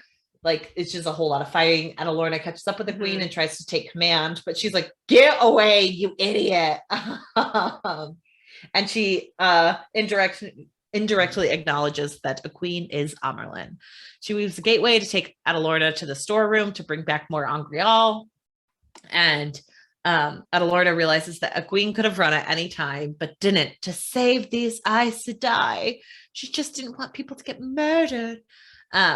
Suyan and their little party of people enter through the secret doorway from the Tar Valon person who was like, this is how I got in. And she's like, this is how we'll get in. Foreshadowing. And they eventually find Egwene. Gawain picks her up and she's like, oh, this is a nice little dream. Gawain is here. Ugh. And yeah. And then she's like, no, don't make me leave. I can't leave here. You're picking me up like I'm a damsel, and I'm not. Also, like, all the novices, she helps them. They defeat the Sanchen, and then all the novices just leave her. Like, she's not guarded at all, and she's very sleepy, and they just kind of like leave her. Like, she's wondering where they went. Because... Yeah. Well, she sends them to do stuff, but she doesn't go with any of them, and she's like, oh, I'm just so tired. I've just weaved too much.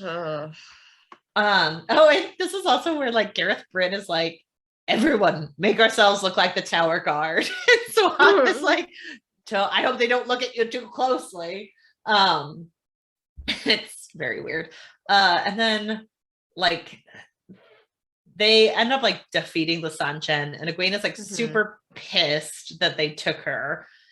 And Seyrin is taking like stock of the situation after the battle is finished. They're like shocked that so many people were taken.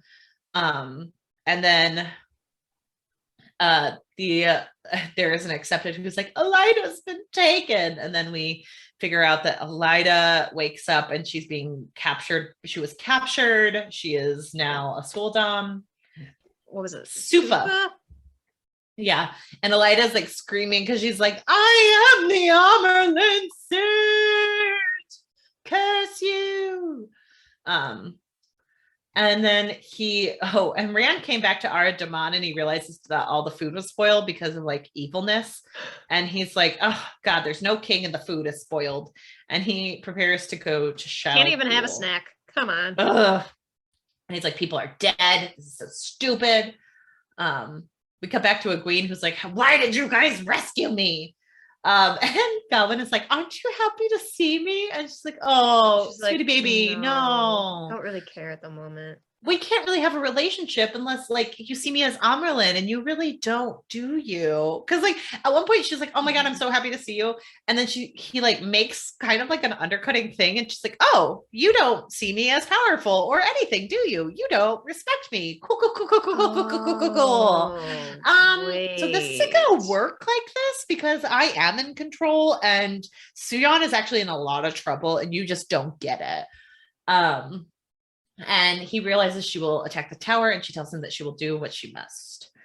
The Aja, who are back in the tower, are all meeting, and they're all fighting over who will be Amerlin.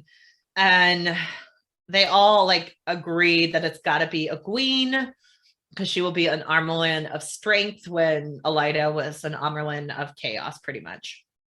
And then Egwene and Suyan, like Egwene takes all the Aes Sedai in, all the like sitters and the leads into this room, and she like brings out the oath rod, and they're all like, and she swears her 3 oaths, and then she swears she is not a dark friend, and that some women in the tower have been using it to identify the Black Aja, and she means to have all of the women in the rebel camp remove their oaths and then re-swear them. And then all of a sudden, which is clever, right? Shiriam embraces the source, and Egwene immediately shields her.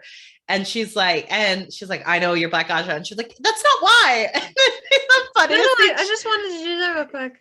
She's like, I'm so sorry. I was just trying to make sure you're protected. And she was like, no, you weren't. You're a dark friend. She's like, I'm really not. She's like, yes, you are. And she's like, no, I'm not. She's like, and your hair is not red. And she's like, no, it totally is. And then she's like, they're like, oh my God, you lied. And she's like, haha, good trick, Farron. And it's like, what? I swear it's a box tie.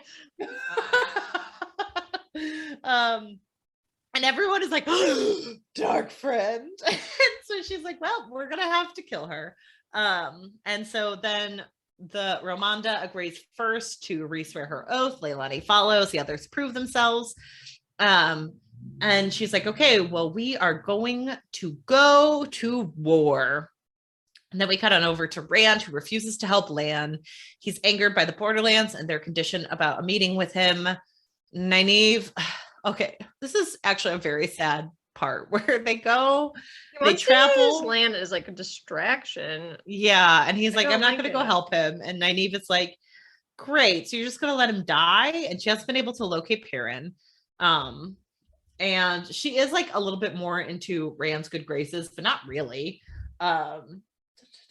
This is where Huron comes back. Okay, this is where Huron comes back. That's what I wanted to make sure. We haven't seen him for books. But I actually really felt bad for Huron because he was like obsessed with Rand, and Rand treats him so poorly. And it does show you like how much has changed because Rand just does not care about this man. He doesn't care about feel bad for anyone besides Min, pretty much. And not really her too much. He kind of treats her crappy. He does treat her crappy in this book. I do think that Brando Sando kind of lost some of the points that make Rand in this book. Because like there's no more, definitely pushed more into this is a person who is losing control of themselves, and it's which like good, but such a real for him. Such a jarring take from the last book when we still had a lot of Rand. I agree that this is where Jordan should have been taking the character. I just don't think he effectively was. So this was a really jarring a quick jump. So anyway, Huron is like, hey, these people, the Borderlanders want to meet you, but he realizes they want to meet him where he can't in Farmatting, where he's not allowed to channel. So he almost like makes fire rain down on the camp to like teach them a lesson. And Nynaeve persuades him not to do that. He tells Huron to return his message that like he's not going to help them. And then that he will transfer them back to the Blight if they wish to do their duty. Otherwise, they can remain in hiding and Farmatting. He tells Nynaeve where Perrin is, beneath an enormous fallen statue, like a sword stabbing the earth. They go back to Tyr, and Nynaeve is like, well, we're back in Tyr. My room is in a different location. She goes to see Catsiane. She brings her the news. But first she's like, what do you know? And Catsiane instead asks about the meeting. Nynaeve tells her how she had to stop Rand from raining down fire. And Catsiane is like, I will make that man laugh. And so they're like, don't worry. All of Min's vision says that they will succeed. And Min is like, I read the pattern, guys. If the Dark One wins, there's going to be no more pattern. So I won't be able to read it. And they're like, oh, good point. And Nynaeve decides to tell Catsiane anyway where Perrin is because the smallest chance of helping Rand is better than none. Catsiane recognizes the statue and the hand and says it's near the Johanna Road. She tells Nynaeve that Perrin isn't important, but there's a person who is important. And then we cut on over to like Egwene, who's captured a ton of Black Aja. She has killed them all. People were like, we should question them. We should try to turn them back. And she's like, nope, we're cleaning and cleansing everything. Which again, because Brando Sando likes Egwene better, is so much nicer. Like it's dealt with so much more deftly than how Rand is treated for doing the same exact thing.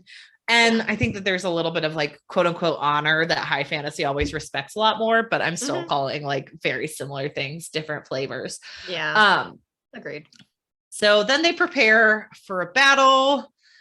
They charge in for this battle. And then they're like, and Egwene's like, wait, we're going to wait until maybe we won't have to go to war. This will be the first time Aes Sedai fight each other. This is pretty big. And they wait an hour and she's like, continue to wait just a little bit more. And then someone like comes out and they're like, wait, don't fight. You're the new Omelet seat. And she's like, oh, really? You guys raised me? And they're like, yes. She's like, all right. It's all right. Cool beans. And she's like, I agree. Let's go inside. And they're like, what if it's a trick? And she's like, I don't think it's a trick. So then they go in. Trick. And so Egwene is like being coached on how to be raised Amerlin. She keeps the rebel Aes Sedai out, and she's like, you guys will have to make penance because what we did was wrong. We didn't do it the proper way. And so like, I have to do what's right. I have to make you guys pay. So she goes through the ceremony, but she also like kind of stops there. She realizes that the red are absent. Yeah, they're being left out.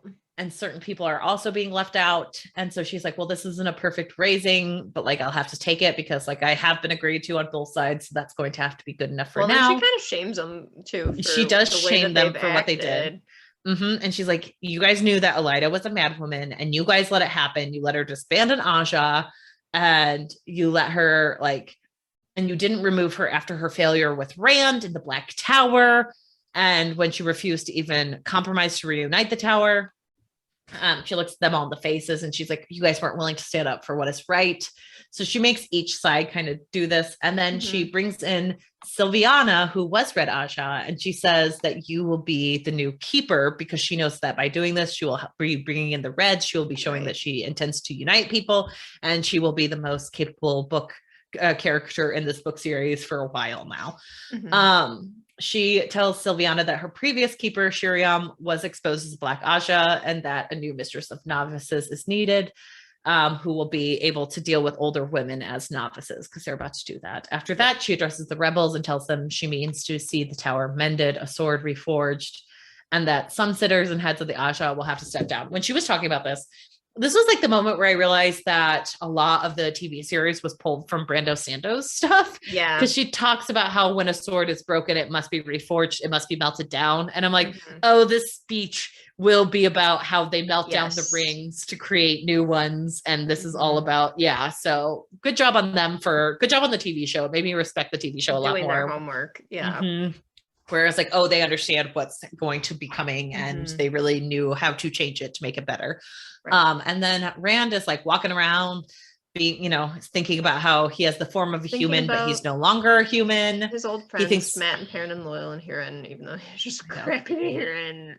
I know. And he doesn't really care about Loyal anymore. Loyal's just off, no longer in this book. He thinks of Matt and he sees him in Camelin and he's like, oh my God, he's back in Camelin.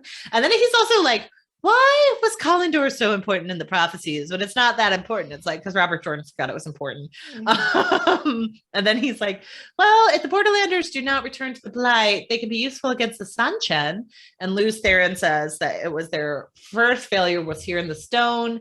It's not reviving the dead girl. And then he enters his room and suddenly Tam is there. Tam is there. Yeah. And he's like, where have you been? And he's like, I've been with Perrin. And he's like, what? And he was mad at Perrin for using the two Rivers men, even though he's been using everyone. And then he's like, I was with Morgase. And he's like, Morgase is alive? Because apparently, like off screen, we found out who Morgase was. Because Brando Sando was like, let's not have that a reveal. Like, this is a weird thing. Yeah, it's fine. She's a queen, or she was a queen until she abdicated her throne. And then he like talks and he's like, I feel bad because like this was a really sad moment where Randa's like, I lost your sword. And he's like, that's okay. I never felt right with it. And he says he became a blade bastard by killing another, but he always regretted it, even though it needed to be done. Rand complains that other people have freedom, but he can't run. And then like Tam has a good thing where he's like, you have the freedom to make a choice that you're going to do this willingly. You don't have to do this as like, it's your duty. You have to understand that like you might have to live with the guilt and that's going to be okay. Again, welcome to Hannah and Laura's mental health corner. But then all of a sudden he does mention that Catsian brought him here and Rand has like deep paranoia and mistrust. And he like almost balefires Tam. But before he realizes that what he is doing, and he flees to Abu Dar to attack the Sanchen.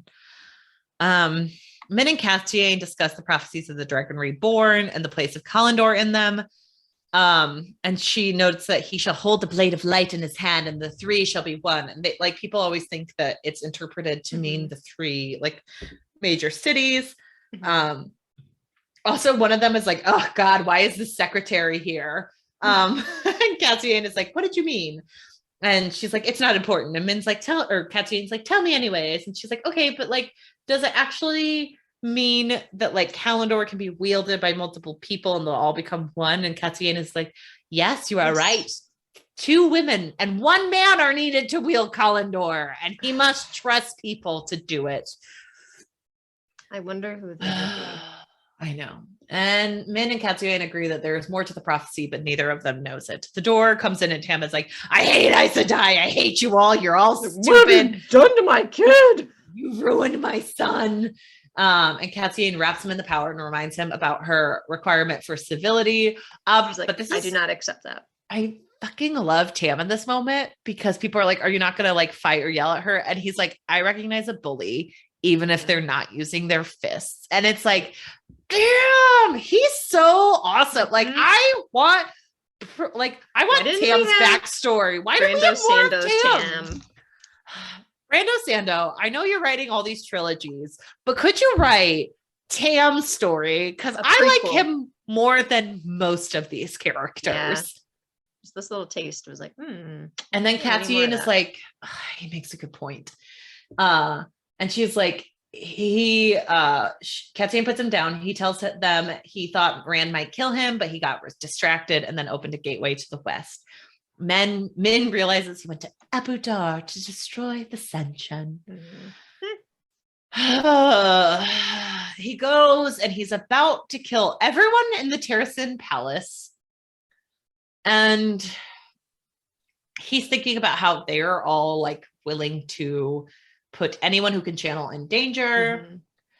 And he's about to do it, but then he gets sick. He falls to the ground and he's holding the access key. Yeah. And people crowd around. Oh, he also like during this time, I do like love the cinematography of like visualizing this because he's just walking through the streets of people and he realizes no one recognizes him. Right. And he gets to be like a human being again.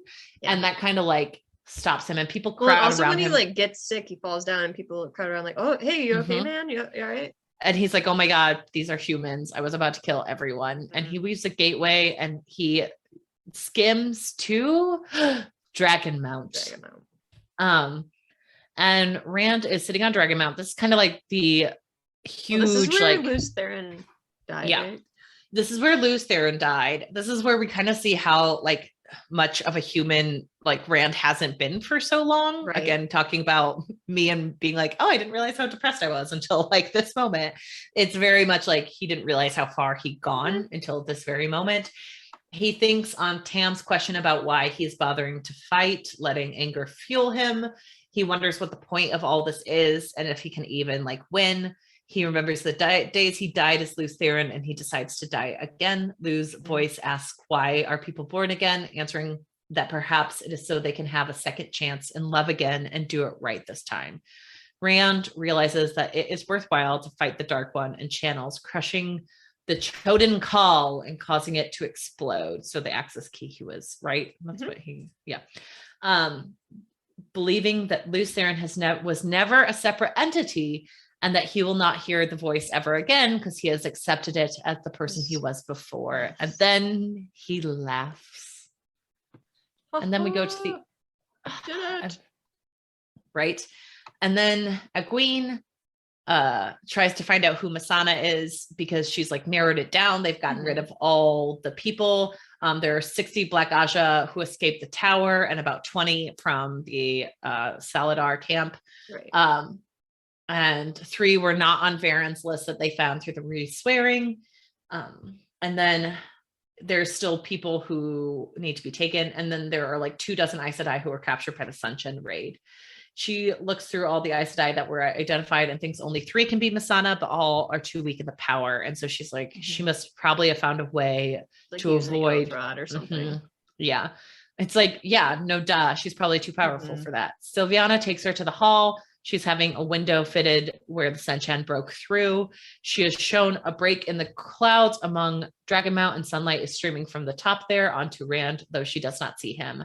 They take this as a good sign of things to come. Thus ending book 12. What did you think? I liked it. I really liked this book. We joke a lot about it and we do have issues with the change. I think it's just like once you get used to his writing, it's a good book.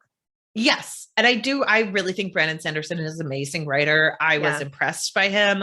I'm impressed by what It's he's so been much able to easier do. to read and listen to than Jordan's books have been for the past several books. I will say my only, we've had plenty of critiques. One last thing I will say is a little bit about point of view perspective. So Brandon Sanderson writes from a different point of view than Robert Jordan does. This is me as an English major coming out, so apologies, people.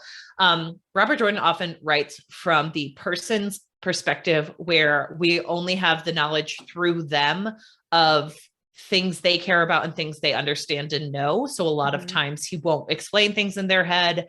Brandon Sanderson sometimes jumps to the omnipotent version of point of view, where I've noticed this a lot. And it's a lot of times happening in characters who he is weaker with, such as Nynaeve. She is the one who I noticed it most, where at one point he describes like her concern for Egwene about the Aes Sedai and their battle and things like that. And that is a perspective that Nynaeve would not have. But it was conducive to mention that at that time to show like a juxtaposition with what Nynaeve is doing and how that works in the inner working of everything else. And that shift can be jarring if you recognize it.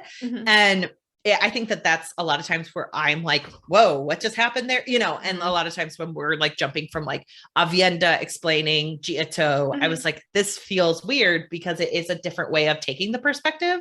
It's helpful because we did not know what was going on, but it is a change of point of view. And I do find that very interesting because I don't think it's a lot. Like, I don't think people would pick up on that naturally. I think I English didn't major. necessarily pick up on that. I just kind of could tell that the tone felt different with a lot of it. I mean, it definitely doesn't feel as much like Robert Jordan books. So it felt like an improved version to me. Yes. Even though I guess I felt more like some of the characters were just like, oh, that doesn't seem quite like what their character would be like, but whatever. I guess they're having immense character growth in a short amount of time, but that is probably what it was, and I just didn't pick up on it. I do think that there is a lot of shifting in the character perspectives and stuff like that. I do think that he's doing many different things that we will discuss next week in the character episodes of The Boys. We only got a little bit of Perrin, only a little bit of Matt. Oh, we also forgot to mention at one point, Matt, this also goes to like, sometimes Brando Sando has moments where he's about to do something and then he just backs off of it. And there's a moment where like Matt is building a heist to break in and see what woman is after him. And he's like, listen, we all have these backstories. You're going to be this, you're going to do this. And one of them Ocean's is like, 11.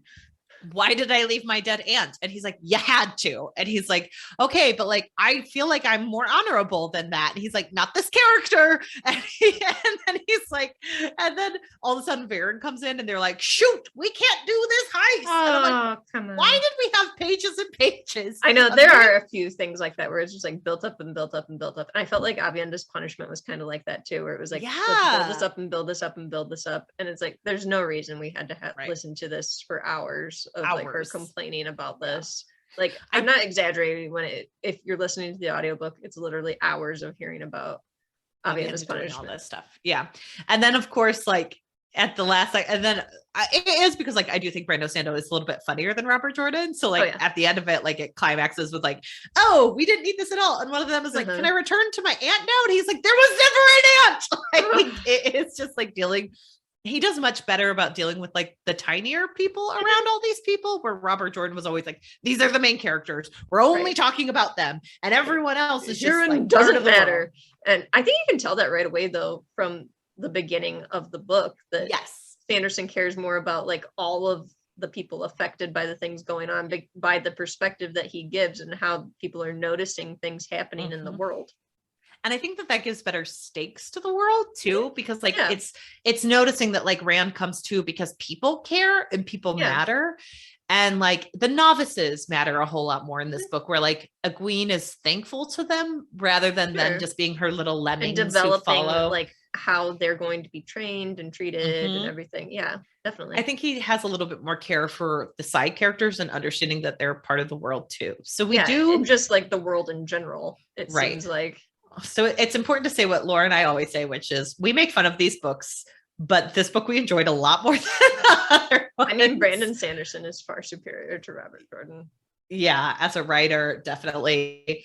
And like, good job, Jordan, for doing this, but maybe you should have asked Brando Sando to do these, because Robert Jordan should have just been the idea man. Like, yeah, listen, I've got an idea. I wrote it down on a couple Post-its. You run with it, Brando. Yeah. And he should have done that. And I think we would have been much happier with Brando's take. I agree. But you guys should definitely join us next week, where we delve into the men in this book series. I will call them men because they do seem to have grown into men in this book. First time for everything, guys. Please remember to rate, review, and subscribe. Rating, reviewing, and subscribing helps other people be introduced to this conversation and laugh with us and give us, feedback on things that they agree or disagree with, or their favorite parts in these books. You can also follow us on @OurPod. That's OWWR Pod on Instagram or on Twitter. We can also be emailed at ourpod@gmail.com. We really hope you enjoyed this week and can't wait to talk more about Brando Sando and Robert Jordan next week. Bye. Bye.